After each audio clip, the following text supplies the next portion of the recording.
Oh, hey everyone. Welcome to Virtual Veg Fest Live. And this is Helene. And we are, it's going to be a lot of fun because I just got to see one of the cows. So let's talk about some stuff.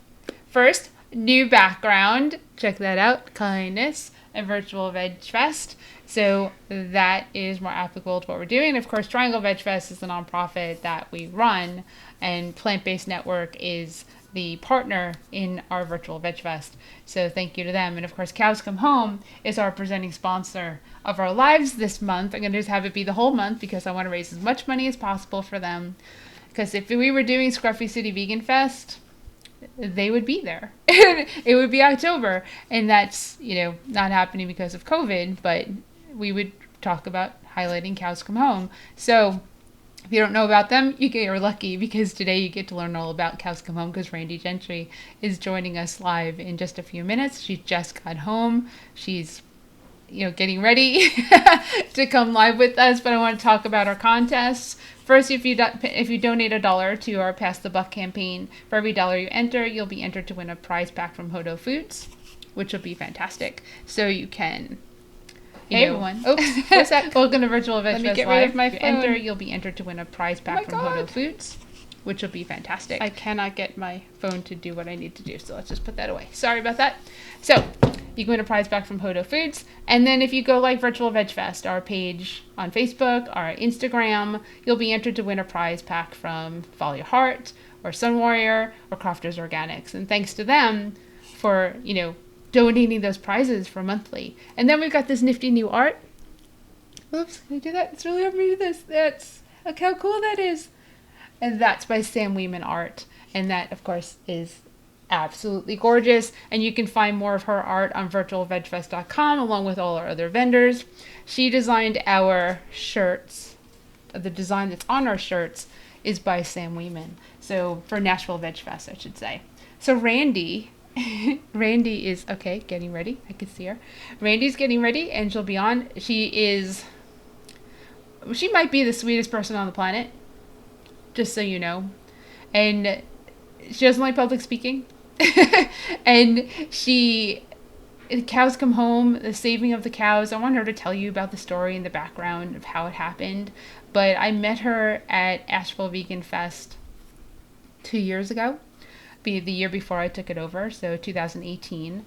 And Daniel Turbert created a video for her for Cows Come Home. We went there, and it's an amazing video that's probably about like 12 minutes long that I should have decided to show you, but I'll post it to our social media so you can see it after this. It is delightful. It explains the story of what's going on over there and why I hope you understand why we love them so much and why we are encouraging you to donate to the Pass the Buck campaign, and just, if not there, just donate to Cows Come Home, because all the sanctuaries obviously need help, right, because of COVID. But, some of them are more shy about asking for help. And this is one of them. So let me unmute and let me bring Randie on with us. Hi. There you are. Hi. Okay. Making little last second adjustments here. Okay. That's awesome. You look adorable.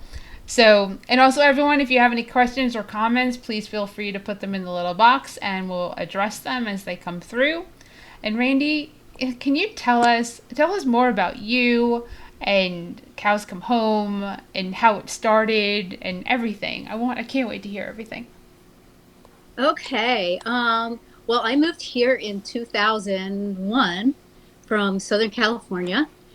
And in 2006, I happened to meet a cattle farmer.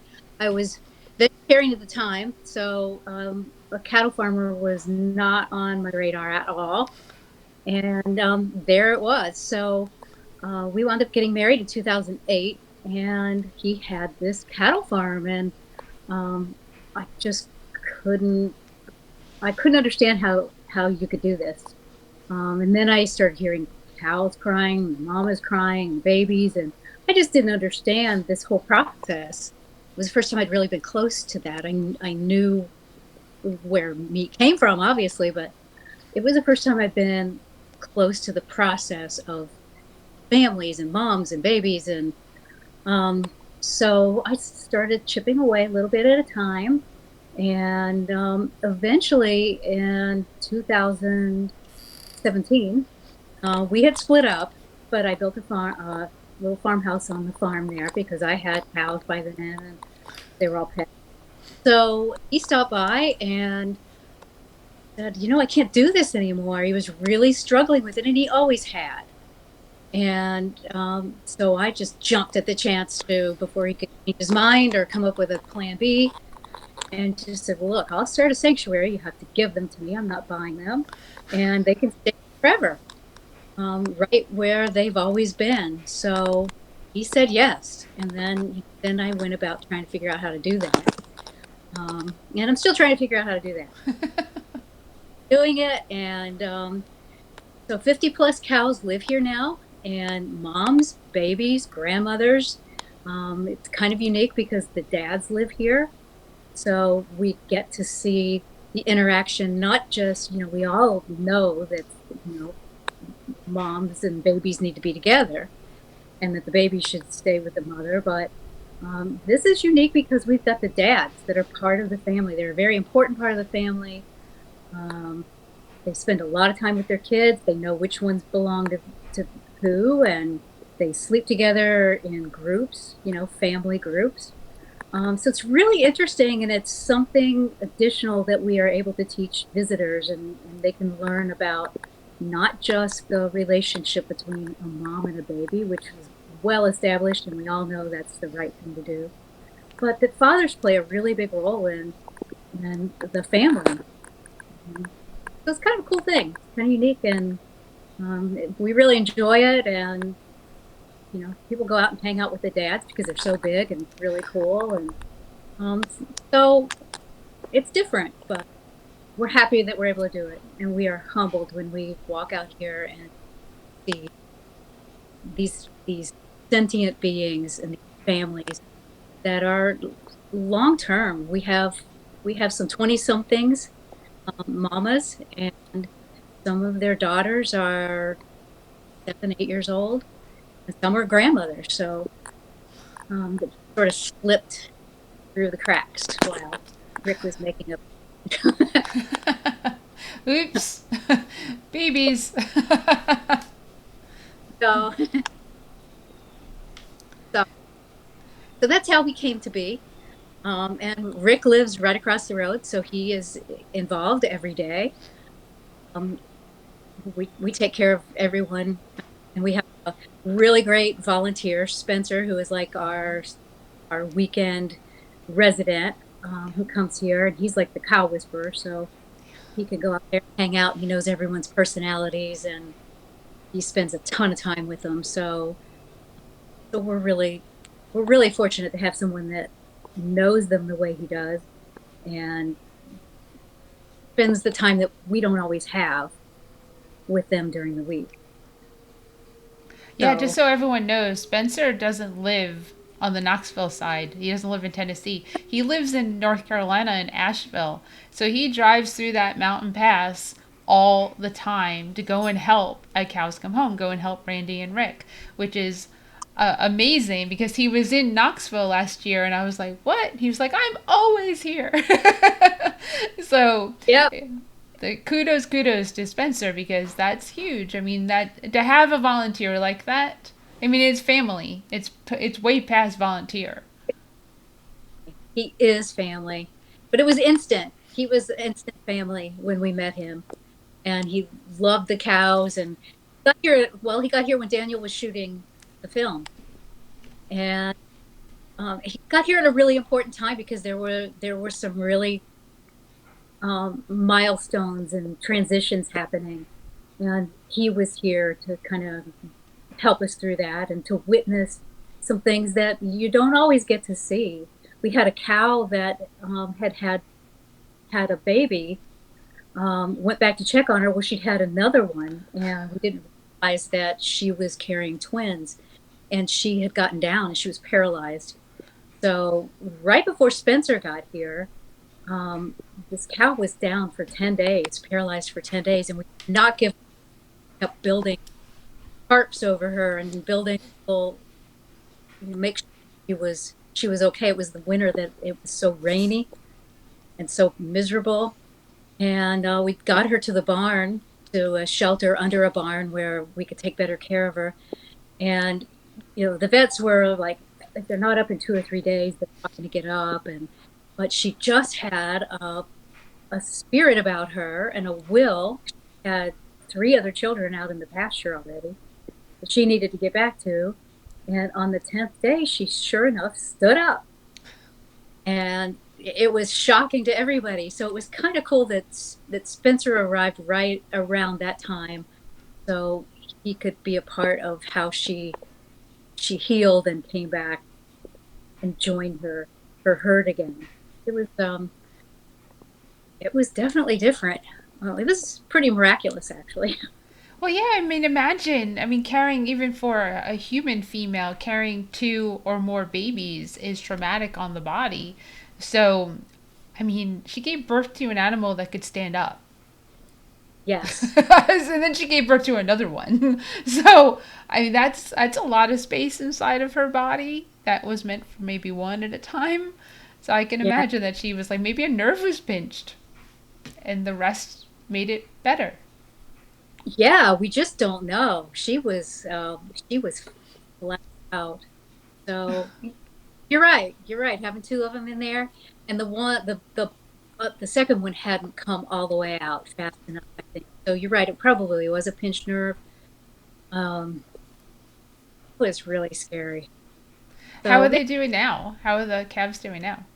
unfortunately, we lost. Well, the one was gone by the time we found him, and the still hasn't. We had an unfortunately a necropsy done on her when she passed away, just suddenly. They thought maybe it was meningitis Oh, or um, total liver failure or something. We still don't really. So she lost both of them, but she's got a grown daughter and two grown sons out here in the pasture. She's in her 20s, but she's like crazy out there. She's running with the young guys. well, that's awesome. I mean, it's sad that the two babies didn't make it, but it's awesome that she's, 20 and still has a ton of energy. And now she doesn't have to really worry about that anymore. She doesn't have to worry about having babies anymore. No, she doesn't, and we don't. Right. Um, thank goodness. That was a job, getting bulls fixed, and everybody lined up and said, I want another one. And so all the females seemed to get pregnant right before everybody could get fixed. uh, so I started out with saving 37 that became 54 before with. Well, they had desires. They did. They Last chance. yeah, So they knew. They were like, if you don't do it now, we don't do it now. They're coming. it's gonna be all over. um, Yeah. yeah, so thankfully the baby thing is all over. Don't have little babies here anymore, but the story is in watching them age and grow up and grow old together, and there aren't a whole lot of them that get to do that. I know. So, can you share what a cow's typical lifespan is and what a cow's lifespan is in the factory farming industry? Well, I'm not, because I wasn't part of the farming, so I wasn't totally 100%, because I was in denial of that and I didn't even want to know. Um, Hmm. but I think when Rick would take them away, the calves were maybe a year old, Yep. and then they would either go to a feedlot or the females would be used for breeding. And a lot of times after they're maybe 7 years old, they're getting old and too old, and they'll be taken to market. But a lot of the steers maybe were, I don't know how long they would keep them until they would slaughter them. It's not that old. It's not that old. Not Not compared to that old. how long they can live. Maybe a year and a half or 2 years. But they can live. We've got several that are over 20 years old. Yep. They can live to be in their 20s or older. Yeah, exactly. Their lives are cut short. And let's not talk about what happens to in the dairy industry, the male calves. I mean, Oh my God. we're talking 6 months old for veal. Because if you don't know where veal comes from, it only exists because of the dairy industry. If we didn't have a dairy industry, veal would go away because obviously when the females, they want the females to be pregnant because you can't produce milk as a female unless you're pregnant and you continuously continue to be pregnant, but they give birth to calves and they may give birth to a male or female and the female just rotates right into the same horrible life as the mom, and the males get put into these little shed things, these outside, and they are bred with a high fat diet. And around 6 months old, they are slaughtered for veal. So you could have tender meat. Yeah. And that's the life of a male calf on a dairy farm. So, and that's one of the, if that's not a strong reason to stop drinking dairy, the insidious nature it has on your body is probably another one of the main reasons you want to stop eating dairy. But if you didn't know that, some people just don't know that. Where does veal come from? It's the baby calves from the dairy industry that are male. They can't Yeah. produce milk. And they're not And allowed to drink mom's milk because that milk is for humans. So no, it's not, but it's supposed to be for cows. It's not supposed to be for humans. a lot of people, we have had visitors that are beginning their vegan journey. They don't know a lot about animals. They want to connect with the animals that are inspiring them to stop eating meat and stop being part of the cruelty. Um, so we have a lot of people that ask questions about that, and they don't know the difference between dairy cows and beef cows, which is what we call them. Um, so we do get a lot of questions about that. And we live out here in the country, but we're still sort of in a neighborhood. We're close to the city. And we recently, unfortunately, a piece of property sold that I can see from my property.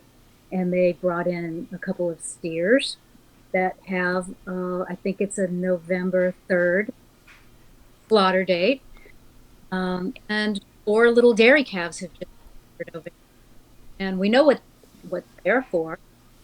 So, where we have this wonderful sanctuary and these cows living their life over on this side of the road, and just across the street we have the where they've got turkeys and steers and these sweet little baby Holsteins, and the absolute opposite is happening across the street, and it's really, really hard to watch, knowing that they have dates on them.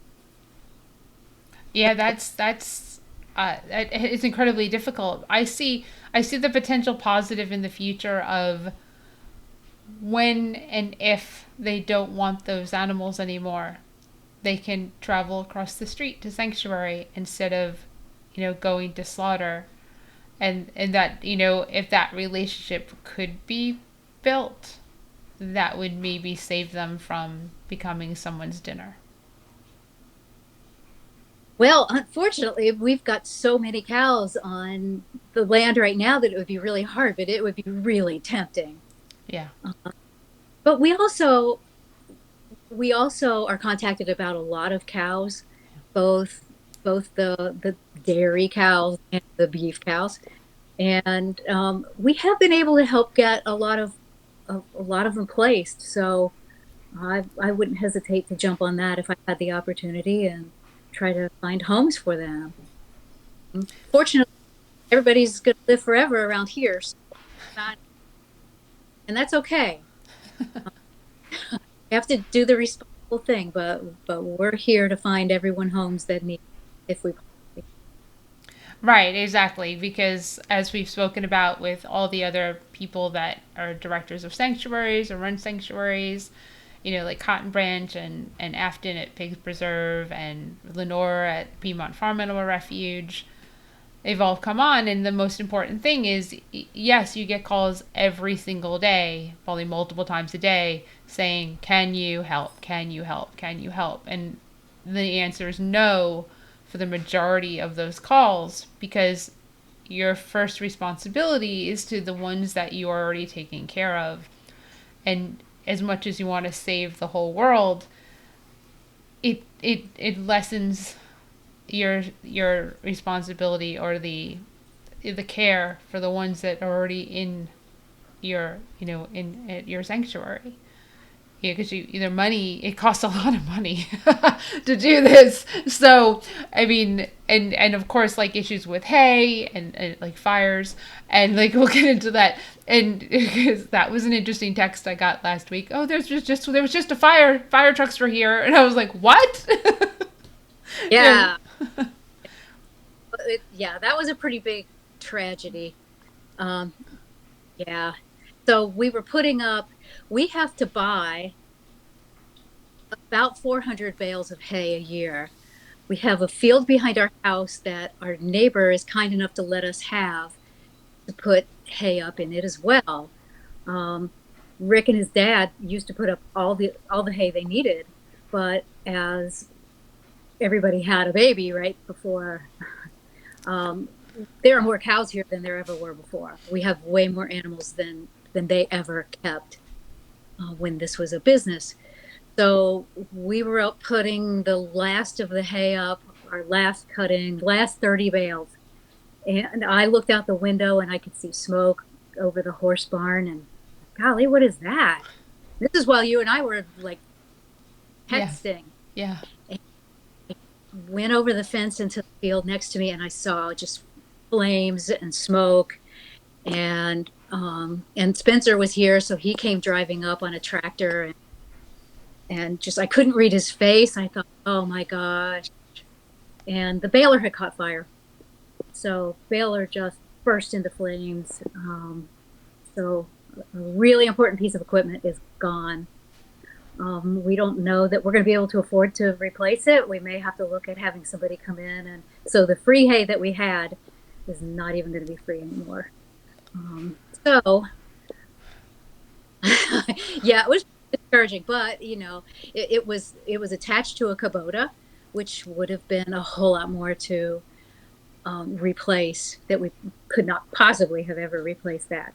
And Rick was able to he just had the presence of mind to jump in there, pull the hydraulic hoses off, get this thing packed and shoved away before that exploded too. So yeah, last week it wasn't what we needed. Right. And that brings me to like how and why you're the Pass the Buck campaign recipient. It was before the thing started blowing up. So, I mean, I know from last year with the hay and needing that it's a huge expense, but it's food and it's necessary, and you're one of the smaller new sanctuaries on the block. And Daniel created that little mini documentary because he saw and felt like what the rest of us saw and feel when we meet you, is that he created a little documentary to share so people can know who Cows Come Home is. And I promise I will post that. I have access to that, right? Do we have access to it so I can post it? Gosh, I think so. I'll see if I can find it and send a link. Yeah, Yes. let's definitely get that up so that people can see what we're talking about, because it's precious, and it'll a more understanding of who you are and what it is, because it's harder. There's no visitors really this year because of COVID. Same. I mean, talking to Afton last week, talking to you. It's like this. It's like a broken record. Can't have people here. COVID. Nobody wants to come. The donations are down. The way we get money is people come and meet the cows. And like, Yeah, we had so many events we wanted to do this year, and this was going to be the year that, well, we were going to start with Nashville Veg Fest yep. in May, and we're going to do that, and everything's going to be just, this is going to be our year. And boy, right up until last week, it just totally was not our year. Right, and what we did is when I've Stephen reminded me, he was like, when we were on the phone with Randie discussing He was like, we were in a hotel room. I mean, I was talking to you about, and I'm pretty sure it was like a Hampton Inn. We just don't know where we were when we were having that conversation with you about you becoming the Nashville like sponsor. Do you remember where I was? You were in the car. I was in the car for that one. I know we spoke multiple times. I really feel like a follow up call was like when I was in a hotel room. It was because there was one call while you were driving, and then I'm not sure where you were when the initial call was. I don't know. 2020. I mean, I you can't. know, I know, and Nikki just wrote, you know, Randy's truly an amazing person and so inspiring. Please, everyone, support Cows Come Home. Do it for Lou Moo.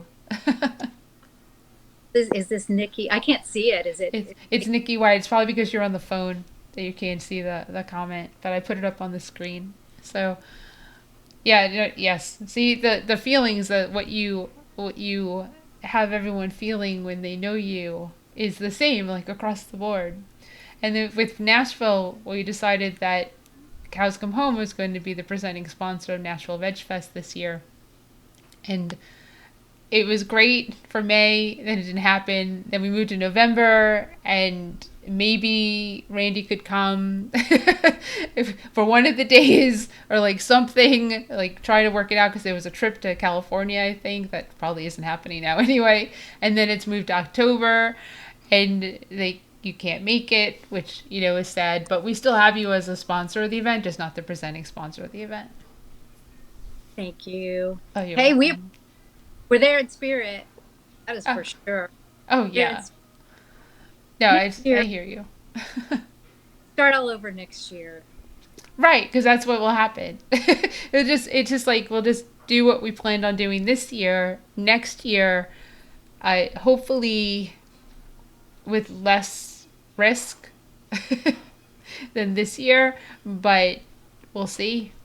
You know, kind of have to get to next year to know what next year is going to be like because it's one day at a time now. And it's, I mean, true on the sanctuary because, you know, who expected, you know, a fire? How much is it to replace something like that?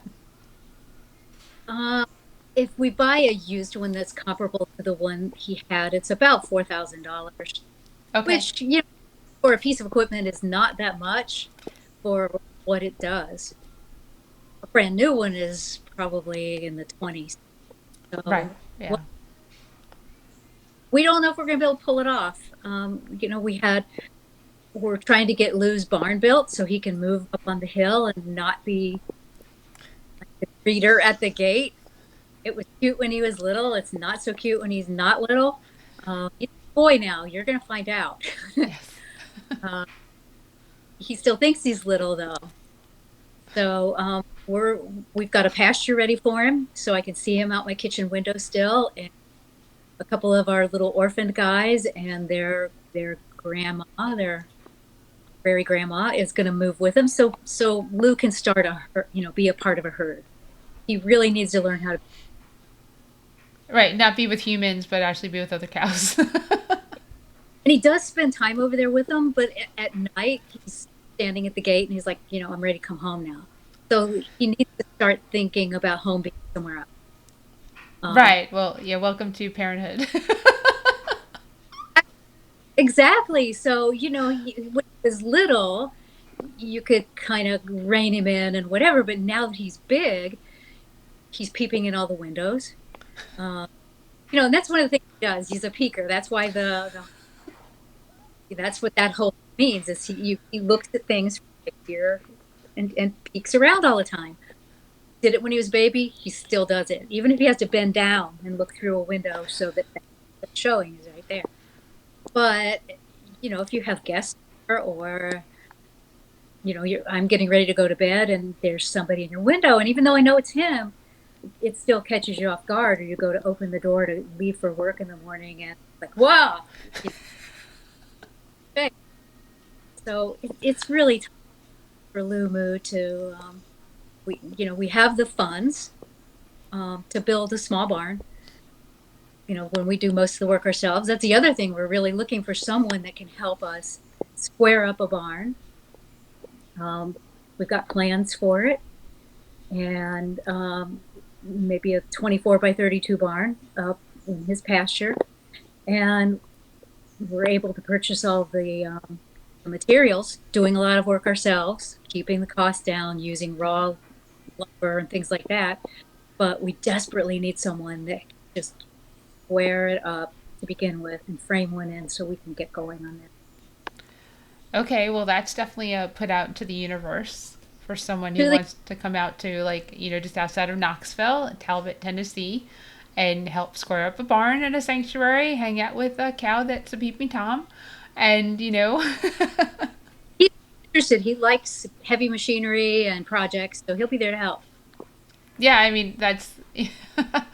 I mean, listening to you talk about a cow being a peeping Tom and, like, the new design that you have has him like this looking over for because you'll be able to buy Cows Come Home sweatshirts and stuff. That's coming soon to a website near you. So, and it'll be there next week, I hope, because I'll be bringing them. So, but it to the outsider, it sounds absolutely adorable. It does. It's and chanting. And it is, really, it is. I mean, he's still my little moo. And he grew up in the hallway. We had to tube feed him for the first 6 weeks of his life.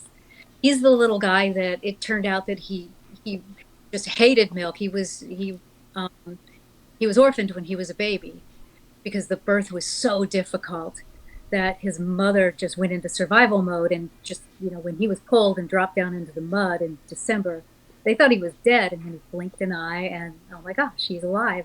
So brought him in my kitchen, and that's where he grew up the first 6 weeks of his life. And then he moved to an inside barn in my garage. He can't fit in there anymore, so he moved out in the spring and just sort of started hanging out outside. But now he's wanting to come back in, and can't, he can't come in here again. He just he just doesn't. Where a pig won't go to the bathroom in the house, cow will. So okay, that's. But he's still our little baby, so he just doesn't know it. When he's hopping around and he's bumping into you, he knocks you down. How much does he weigh now? Gosh, probably I would guess between 6 and 700. A Big, 600 pound lap cow. he is. You'll That's have, yeah. I'm really looking forward to being there. I'm going to be traveling to Nashville next week, and on Wednesday we decided to leave earlier and drive directly to Cows Come Home, and spend some time with Randie there and meet the cows and check it out. Do a live video, of course, while we're there and promote some more. And I cannot wait. I've been around cows before. It's really just they're gentle giants, right? So they're the sweetest. They're just awesome. So I mean, you just try to make like that connection of them wanting to come to you. Like I believe in Ren Hurst and the way she does things. I don't want to Mhm. coax you to come. I want you to come because you want to, and just have that energy that's welcoming and open. Not knock me down. Not knock me down open, but just kind of, you can come over and say hi. You'll have that. That's I, yeah. They're that, very and they've gotten so used to people now that with the whole COVID thing, all of a sudden they don't have people anymore. And some neighbors were walking through the neighborhood a few months ago and decided to stop here. And cows that don't normally have anything to do with anyone, just they all ran from all over the field, and like they're gathered around these people like, oh my gosh, people. And people quite prepared for cows being that curious and that into them. right. I So guess that might have been like a herd of dogs coming at you, and you'd be like, "Yo, I love dogs, but what?" a little intense, but once they got used to it, it was like, wow, okay, this is pretty cool. Um, Non-vegans, so that was an interesting conversation. They decided that, well, they did love cows, and they wouldn't eat cows that they knew, but they were still going to eat cows. Okay. We've Cows that got they some, knew. So she won't eat. They won't eat your cows now that they know well, them. but yeah. So anyway, we do have some teaching opportunities right under our noses. Oh, definitely. Okay. And Josh Bethia just Oh, commented. Let me read this to you, Randy. When I first met Randie Gentry, I felt an immediate connection to her. She and Rick are amazing and are an inspiration to me. My grandfather was a cattle farmer, so sitting with Randy in the field with the cows is one of the best experiences I've had in a long time. Reconnecting with these big, beautiful animals. Also, Randy's an amazing artist. Yes, you are. yeah. We love Josh. So happy in this wonderful project he's working on. We met him last year at Scruffy. Oh, really? Oh, that's awesome. Yeah. That makes me happy. Let me see if I can get this to come up on the screen. I see how well everyone can see this. I don't know. I have a bit of a glare. Oh, there we go. So that's some of your artwork. You know, it's not exactly clear, but that's what the sweatshirts will look like.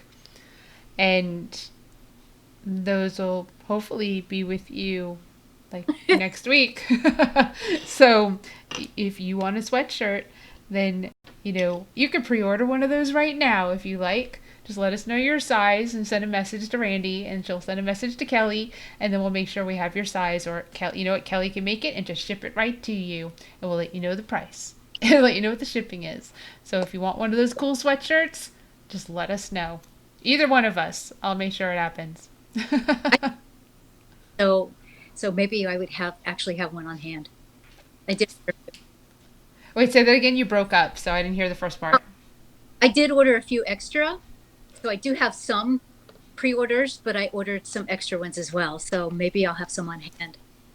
Oh, that's great. And plus, like, since they're already out there and she has the artwork, if somebody wants one, it can be done. I mean, I'm talking for Kelly, but it can be done on demand, and she can make it and ship it. And if she has to order the stuff, it might take a little longer, like the sweatshirt itself. But she can most likely do that. So you can just keep selling them, and then the order can just go through. And we can possibly put it up on Virtual Veg Fest so that people can see it, and we can just run it. That's what we're doing for the International Vegan Film Festival. We have their shirts up, so you can buy one of those, and it's on demand, so we can make it as they're ordered. So we can do that too. That's exciting. Thanks for. Oh, you're welcome. Anytime. Yeah. So is there anything else? I mean, anything else you want to share with everyone about Cows Come Home, about you and Rick? I'm trying to think of something interesting. Rick said something interesting the other day, because he gets very touched by this, by the by the love, the genuine love that people feel, and gratitude toward him for doing this. I mean, it was a big deal.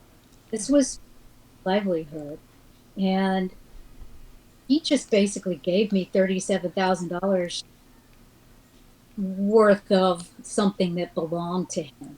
Right. Um, and so we talk about it a lot because he, he gets very emotional about it, um, because he didn't expect people to react the way they did. I kept telling him they would. I kept telling him people care about this, and he didn't quite believe it. So every time we have a visitor, and everybody wants to meet him, and I thought he would be shocked, and he wasn't very um, confident in his speaking abilities because he, boy. Um, but people are kind of just taken by this plain spoken country boy telling his story. And we were just on the way back here before, and I had posted about a few of the cows, and I read him the post and then the responses that people were having, and he started crying, and it really touches him that part of something that means so much to so many people. Um,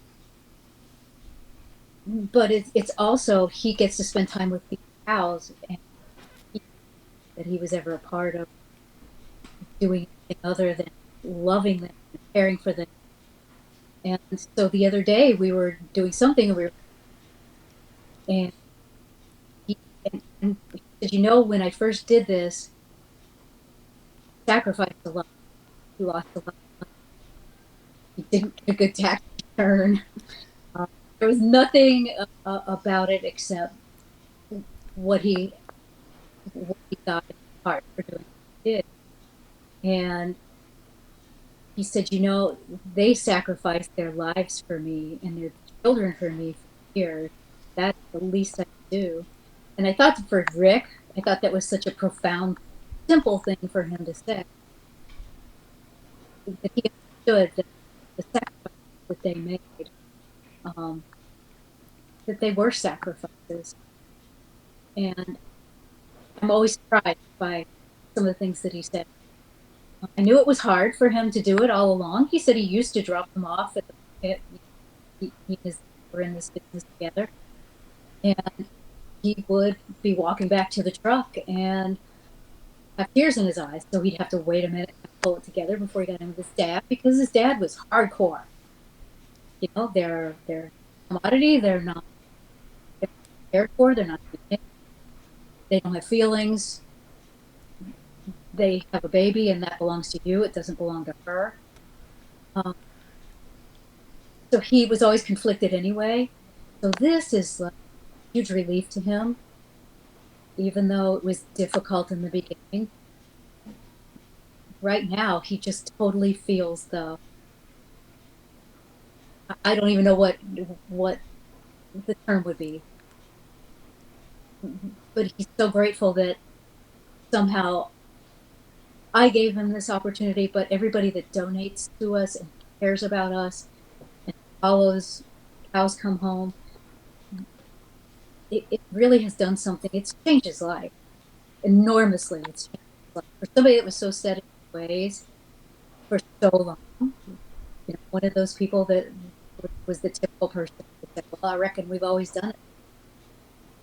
Um, he was able to change, way late in life. It just continues to do something for him. It continues to feed his soul in a way that he didn't expect. So That's incredible. it really is. It surprises me. I knew how I felt and how sensitive he is to it. Right?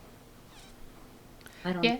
Yeah, it's like a light and a darkness, right? So the taking of the lives was more a darkness, and now giving them their lives is a light. And it's a Yeah, light in two ways. It's a light of free, being free for the animals, and being free for his soul. it is. It really is. Most of the time, I'll get a call from him and he's like, I'm laying out here with whoever, the mayor or Molly or Mia or whoever. And there he is. And all these cows are gathered around and he's stretched out on the ground with all these big cows. But that's where his soul is fed. And this was such a relief to him. Well, thank you to you, because you got him there. His meeting you got him to where he needed to be to feel comfortable in his world. Because he still has his world of the animals, but where Mhm. they live and not where they're a commodity. Yes.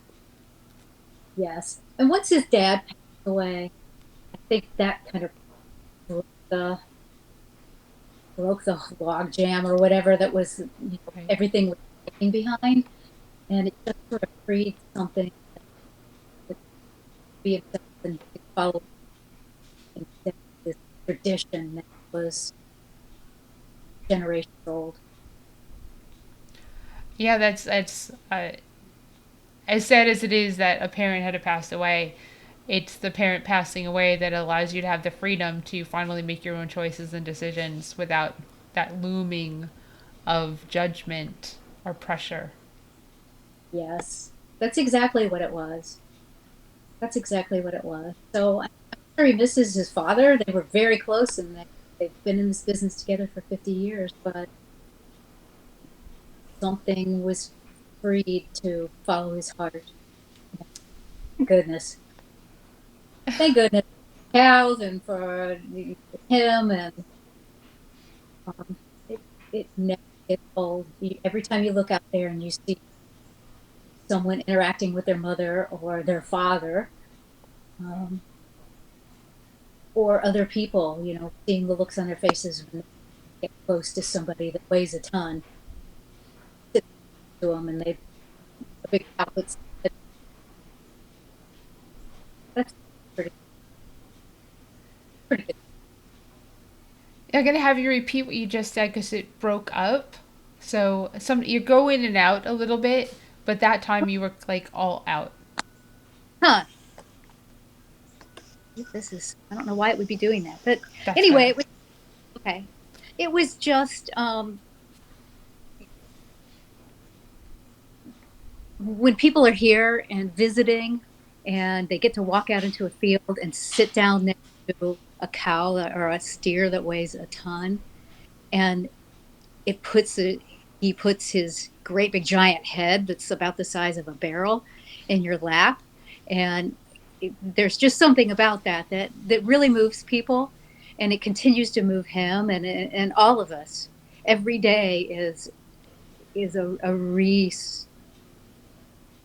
a redo on, wow, we're doing this and these guys are safe, and look at them. So I'm so humbled by them every day. I think he is too, that we get to hang out here with them and watch them flourish and grow old. They're growing old here, and Right. uh, it's pretty cool. It's awesome. It is, really is. Like, wow, who would have thought that we would be able to do this? But we couldn't do it without the support of everybody who supports us, you know, and yourself, who keeps putting us out there and reminding people that we're here, and because we are a small sanctuary and we are a new sanctuary. um, but like our friend Leslie said when she was here the first time, it's like, because sanctuaries need to start out small. They need to start out um, with a budget and what they can afford to care for and not get in over their heads. But we inherited big. We Right. inherited, like, big. Lots of big animals with big stomachs and big vet bills and big bodies. Yeah, big appetites, right?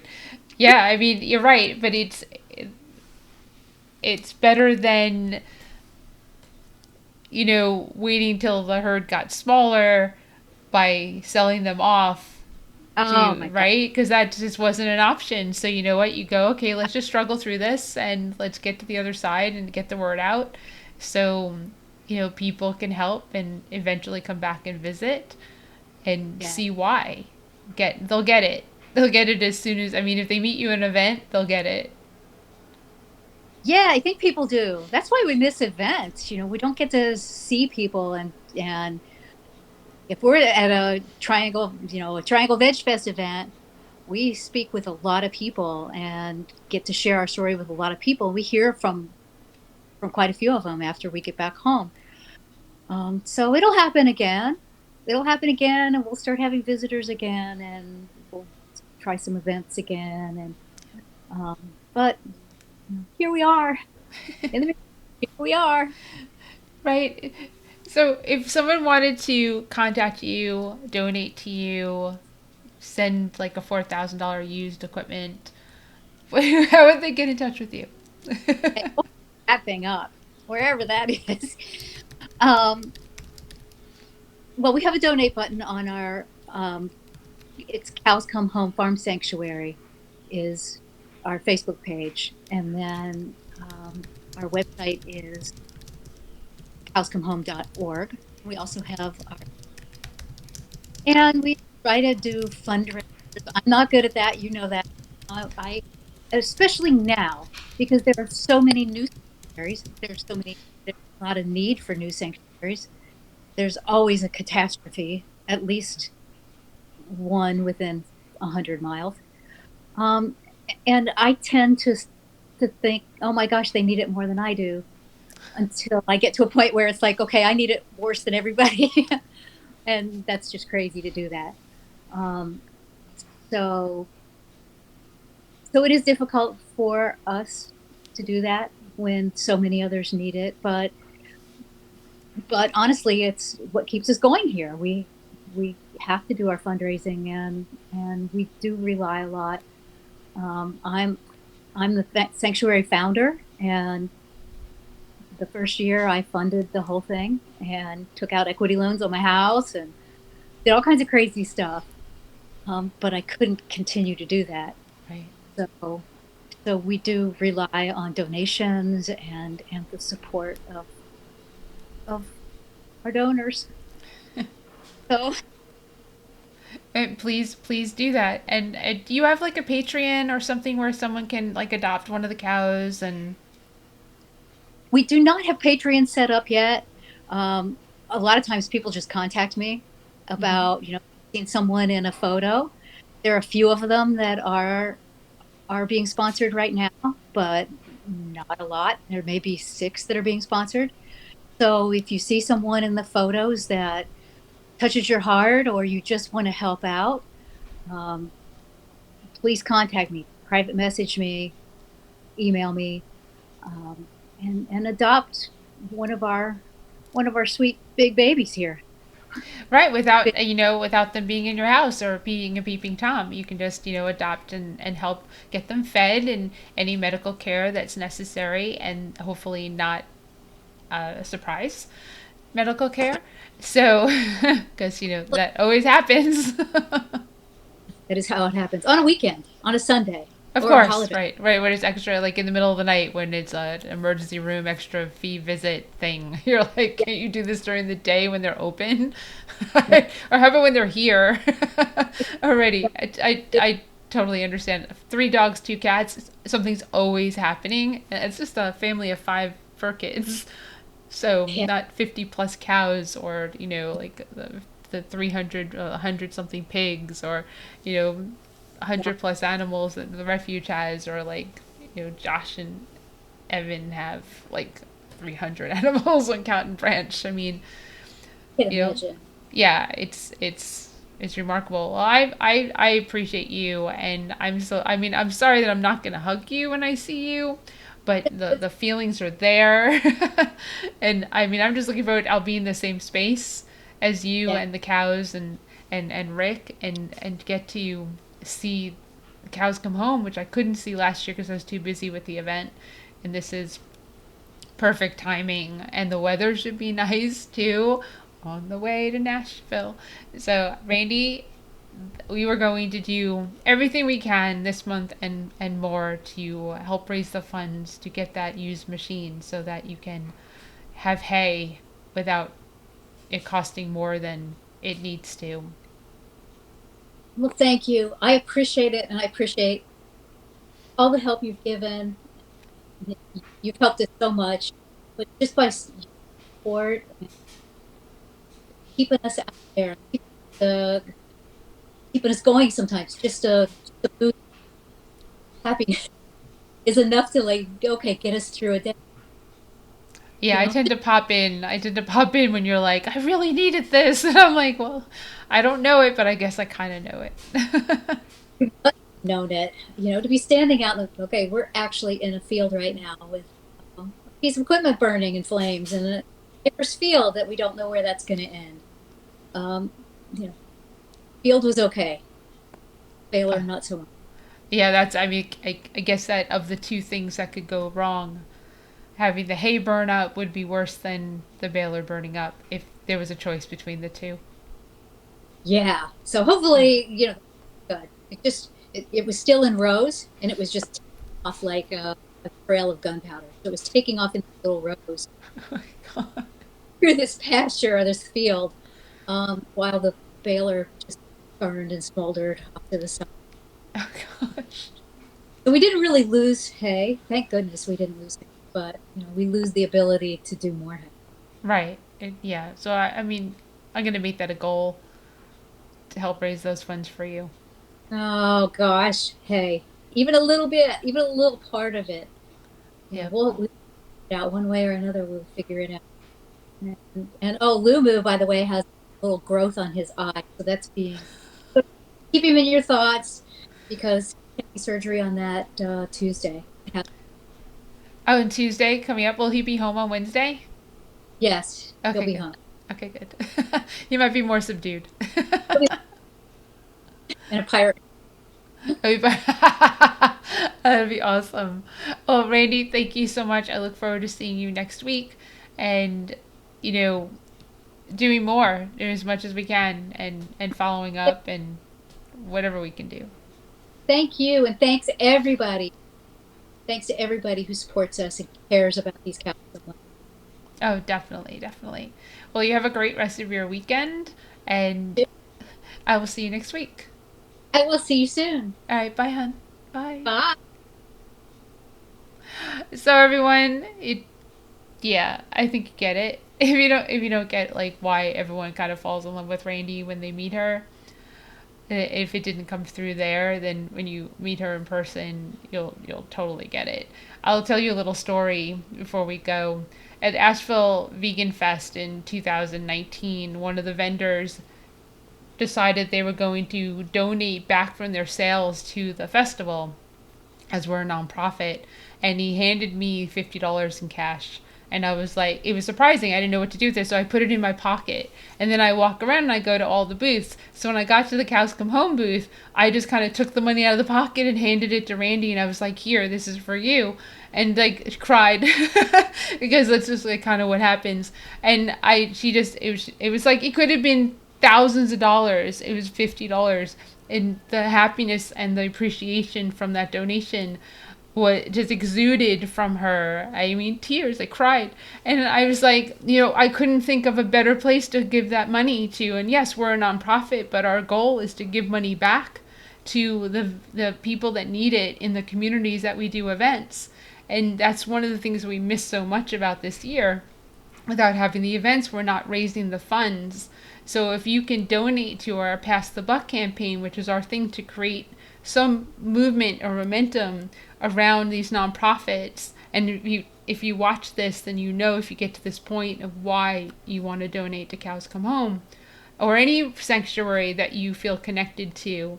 But this month, the Pass the Buck one, just donate $1. If everyone who follows us donated $1, we would raise the money for that baler that they need, and then they could, have the hay.